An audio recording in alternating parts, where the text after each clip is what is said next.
በሄፈር ኢንተርናሽናል ኢትዮጵያ የሚዘጋጀው በግብርናው ቴክኖሎጂ ላይ ያተኮሩ ችግር ፈቺ የፈጠራ ውጤቶች ለውድድር የሚቀርቡበት አዩት ኢትዮጵያ ቻሌንጅ 2025 ተመዝገበው ተጀምሯል። በዚህ የፈጠራ ውድድር 500 ወጣቶች እንደሚሳተፉ የተገለጸ ሲሆን ለሶስት አሸናፊዎች $20,000 በሽልማት መልክ መዘጋጀቱን የፕሮግራሙ አዘጋጆች አስታውቀዋል። ከዚህ በተጨማሪ የተመረጡ 10 የፈጠራ ባለቤቶች ለ5 ቀናት ስልጠና እንደሚወስዱም ለማወቅ ተችሏል። ውድድሩ ቴክኖሎጂን በመጠቀም የግብርናውን ዘርፍ ለማዘመን የአርሶ አደሮችን ህይወት ለማሻሻል እንዲሁም የወጣቶችን የቴክኖሎጂ ፈጠራ አቅም ለማጎልበት ያለመ መሆኑን ተገልጿል። የዚህ እድል ተጠቃሚ ለመሆን በየትኛውም የሀገሪቷ ክልል ያሉ በግብርናው ቴክኖሎጂ ስራ ፈጠራ ማቅረብ የሚችሉ አቅሙ ያላቸው ወጣቶች መሳተፍ እንደሚችሉ አዘጋጆቹ አብራርተዋል። የፈጠራ ክህሎት ያላቸው ለዚህ ውድድር መሳተፍ የሚፈልጉ ወጣቶች ከግንቦት 13 2017 ጀምሮ ለተከታታይ 10 ቀናት ኦንላይን መመዝገብ እንደሚችሉ ድርጅቱ አስታውቋል። ለዚህ ውድድር ከሚቀርቡ 500 የፈጠራ ውጤቶች መካከል በጣም የተሻሉ ተብለው የሚመረጡ 3 የቴክኖሎጂ ፈጠራ ባለቤቶች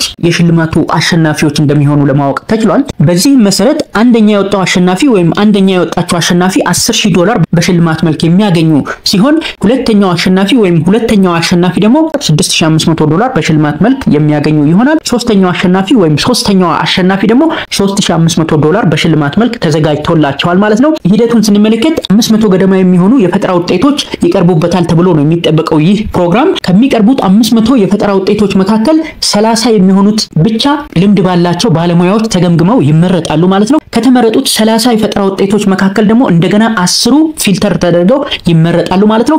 መጨረሻ ላይ የተመረጡት 10 የፈጠራ ባለቤቶች ለ5 ቀናት ስልጠና የሚወስዱ ይሆናል ተብሏል። ከነኚህ ከ10 የፈጠራ ውጤቶች መካከል ደግሞ 3ቱ ለፋይናል ይለያሉ ማለት ነው። 3ቱ ከተለዩ በኋላ 3ቱ አሸናፊ የሚሆኑ ይሆናል ማለት ነው። በዚህ ውድድር ለመሳተፍ እድሜያቸው ከ18 እስከ 30 ያሉ ወጣቶች እንደሚወዳደሩ ነው አዘጋጆቹ ያሳወቁት ማለት ነው። አመልካቾች ከግንቦት 21 2025 እስከ ግንቦት 31 2025 ድረስ መመዝገብ እንደሚችሉና መመዝገብ የሚፈልጉ አመልካቾችም እዚህ URL ላይ ይገባሉ። ayutethiopiya.et የሚባለው ድረገጽ ላይ ይገባሉ። ተጨማሪ መረጃዎችንም ከፈልጉ እዛው ayutethiopiya.et ላይ ያገኛሉ ማለት ነው። ስለዚህ ለዚህ ፕሮግራም ለመወዳደር ayutethiopiya.et ድረገጽ ላይ በዚህ መልኩ እንገባለን። እዚህ ድረገጽ ላይ ከገባን በኋላ ሌሎች መረጃዎችንም እንመለከታለን። እንደምትመለከቱት ስለ አዩት ኢትዮጵያ ቻሌንጅ ዝርዝር መረጃ ይሰጣል። ከዚህ ቀደም የተሳተፉ ወጣቶችም ያቀርቧቸውን የፈጠራ ውጤቶች እዚህ ጋር ማየት ትችላላችሁ።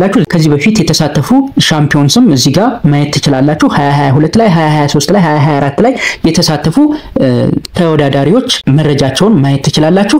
ለልምድም ስለሚጠቅማችሁ ማለት ነው። አዩት ኢትዮጵያ ቻሌንጅ ይላል። ዝርዝር መረጃውን አይታችሁ ከጨረሳችሁ በኋላ ለመመዝገብ ካሰባችሁ አፕላይ ሂር የምትለውን ተጭናችሁ በጉግል አካውንታችሁ ሎጊን ማድረግ ይኖርባችኋል። በጉግል አካውንታችሁ እንድትገቡ የሚፈልገው ለምንድነው? ይህ ፎርም የተዘጋጀው በጉግል ፎርም ነው። ስለዚህ በጉግል ፎርም ስለተዘጋጀ የጂሜል አካውንት ያስፈልገናል። በዛ ጂሜል አካውንታችን ሎጊን አድርገን ነው መመዝገብ ያለብን ማለት ነው። አፕላይ ሂር የምትለውን ሊንክ ክሊክ እንዳደረግን ወደዚህ ፔጅ ነው የሚወስደን። እንዳጋጣሚ በጂሜል አካውንታችሁ ብራውዘራችሁ ላይ ገብታችሁ ከሆነ አውቶማቲካሊ ኢሜል አካውንታችሁን በዚህ መልኩ ዲቴክት ያደርጋል። ካልሆነ ደግሞ ኢሜል አድራሻ መርጣችሁ እንድትመዘገቡ ወይም ኢሜል አድራሻ አስገብታችሁ እንድትመዘገቡ ሊጠይቃችሁ ይችላል።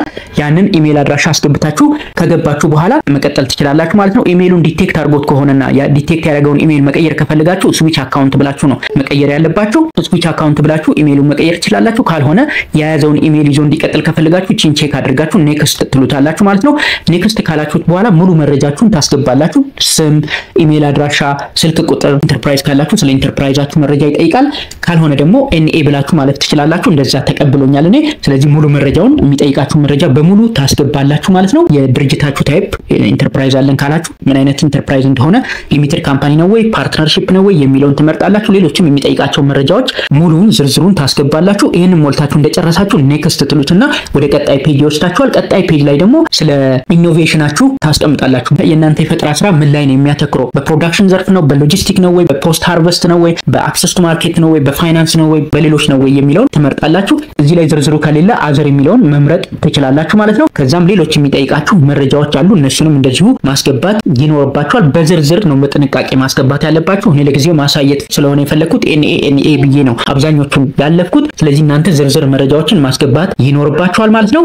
ሁለተኛውንም ፔጅ እንደዚሁ ከሞላችሁ በኋላ ኔክስት ትሉታላችሁ። ሶስተኛው ፔጅ ላይ የሚፈልጋት ነገር አለች። እናንተ ለመስራት ያሰባችሁት የፈጠራ ውድድርን የሚያሳይ ነገር በቪዲዮ በ2 ደቂቃ ቪዲዮ አፕሎድ እንድታደርጉ ይፈልጋል። ማክሲመም 100 ሜጋባይት የሆነ መረጃ አፕሎድ እንድታደርጉ ይጠይቃል። ስለዚህ ያቺን አፕሎድ ማድረግ ይኖርባችኋል። አፕሎድ ያደረጋችሁትን ቪዲዮ ሊንክ ማስቀመጥ ከፈለጋችሁ ሊንኩን ማስቀመጥ ትችላላችሁ፣ ግን አስገዳጅ አይደለም፣ ማለፍ ትችላላችሁ።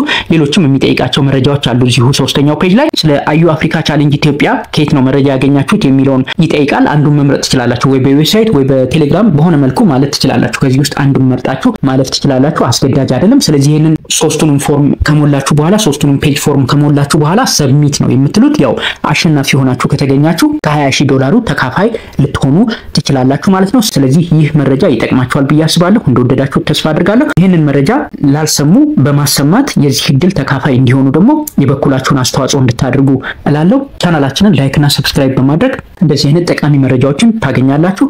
አመሰግናለሁ።